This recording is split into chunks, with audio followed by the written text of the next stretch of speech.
কখনো তোমাকে যদি ভুলি, হেদায়েতের আলো দিয়ে নিও কাছে তুলি।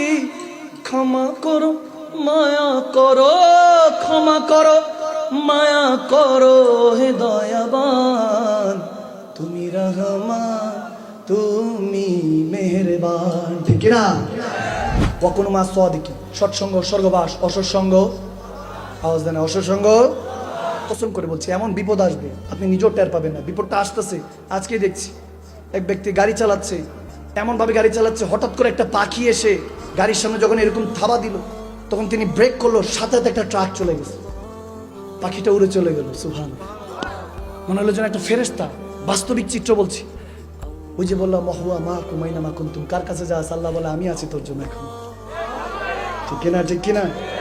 আমরা যখন দুরূদ শরীফ পড়ি, আল্লাহুম্মা সাল্লি আলা সাইয়্যিদিনা মুহাম্মদ ওয়া আলা আলি সাইয়্যিদিনা মুহাম্মদ ওয়া বারিক ওয়া সাল্লিম, যখন আমরা দুরূদ শরীফ পড়ি সুবহানাল্লাহ, আল্লাহুম্মা, আমরা আল্লাহকে বলি আল্লাহ তুমি পাঠাও, আমাদের পাঠানোর তৌফিক নাই।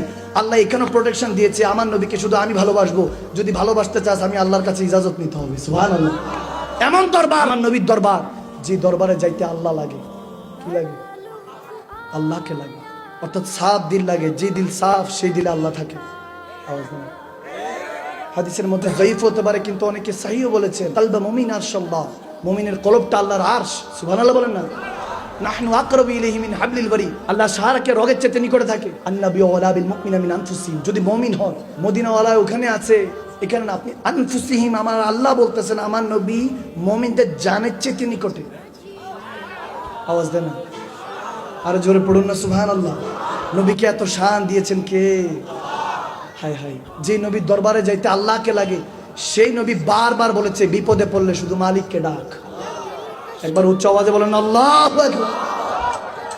ওই নবী আল্লাহর দরবারে ঝুঁকেছেন, তাহলে বুঝেন তিনি কত উপরে, কত বড়। নবী পর্যন্ত পৌঁছাইতে পারেন নাই, নবীকে এটা বলেন সেটা বলেন, ইলিটারেট বলেন, নাউজুবিল্লাহ। বলার সময় লাগাম জানেন না যে নবীর শানে কেমনে কথা বলতে পারবে। আপনি কি বুঝবেন আমার খালিক ও মালিকের বিষয়? কিচ্ছু বুঝবেন না। আপনার ওই ফ্যামের মধ্যে, আল্লাহ কলবের মধ্যে আপনার খাতামুল্লাহু আলা কুলুবিহিম মোহর মেরে দিয়েছে। এখনো সময় আছে। আল্লাহ আল্লাহ রাসূলের দ্বীনের পথে সাচ্চাভাবে ফিরে আসুন। আল্লাহও জিন্দা, বান্দাও জিন্দা। ঠিক কি না? তো সব যখন জিন্দা, নবী কিভাবে মুর্দা? হ্যাঁ, আল্লাহ তাবারক ওয়া তাআলা এই সমস্ত কথা থেকে আমাদেরকে হেফাজত করুন। আল্লাহ আমাদের জ্ঞানের মধ্যে, বুঝের মধ্যে বুঝ দান করুন। আল্লাহ আমাদের বুঝের মধ্যে বুঝ দান করুক। আমিন বলে। বুঝলে সোজা, না বুঝলে বোঝা। ঠিক কি না? আলহামদুলিল্লাহ, সকল ঘরানার মানুষ আমাদেরকে মহব্বত করে, দোয়া করে, বলে শেখ এটা যদি সুন্নিয়ত হয় তাহলে এই সুন্নিয়তটা দরকার, এটা যদি সুন্নি মুসলমান হয় তাহলে এটা দরকার। আমরা ভণ্ডদেরকে ভণ্ড বলতে জানি, আমরা বীরদেরকে বীর বলতে জানি। আলহামদুলিল্লাহ, আলহামদুলিল্লাহ। বলা ফাখরা, অহংকার, তাকাব্বুরি নয়। আল্লাহ তাবারক ওয়া তাআলা আজাজিল থেকে, শয়তান থেকে মুসলিম উম্মাহকে হেফাজত করুন। আমিন বলেন, আমিন বলে। আজকে রাতে একটা কাজ করবেন, সে কাজটা দিয়ে যাচ্ছি, ফজর নামাজ পড়ে অন্তত সমস্ত মুসলিম উম্মার জন্য দোয়া করবেন। দোয়া করবেন। দোয়া হাতিয়ার, তলোয়ার মতো সমস্ত পেরেশানি আল্লাহ কেটে দেয় ওই দোয়ার মাধ্যমে। সালাউদ্দিন আইয়ুবী মসজিদে আকসা ফাতহ করার পরে কেউ একজন খবর নিল যে দরিয়া দিয়ে কাফের ইসাইরা আসতেছে হাজার হাজার সালাউদ্দিন আইয়ুবীর সাথে যুদ্ধ করতে। তিনি দৌড়ায় গেলেন একজন শেখে তরিকাতের কাছে, একজন বুজুর্গের কাছে।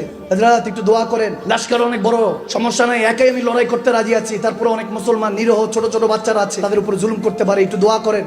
সারা রাত তিনি কান্না করলেন। সালাউদ্দিন আইয়ুবী হয় তিনিও কান্না করলেন। দেখা গেল ফজরের আজান শেষ হলো, নামাজ শেষ হলো, দোয়া শেষ হলো।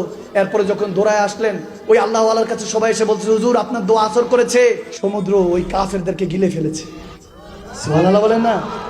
বিজয় দানকারী কে? মুসলমানদেরকে হেফাজত করেন কে? সমস্ত বান্দাদেরকে হেফাজত করেন কে?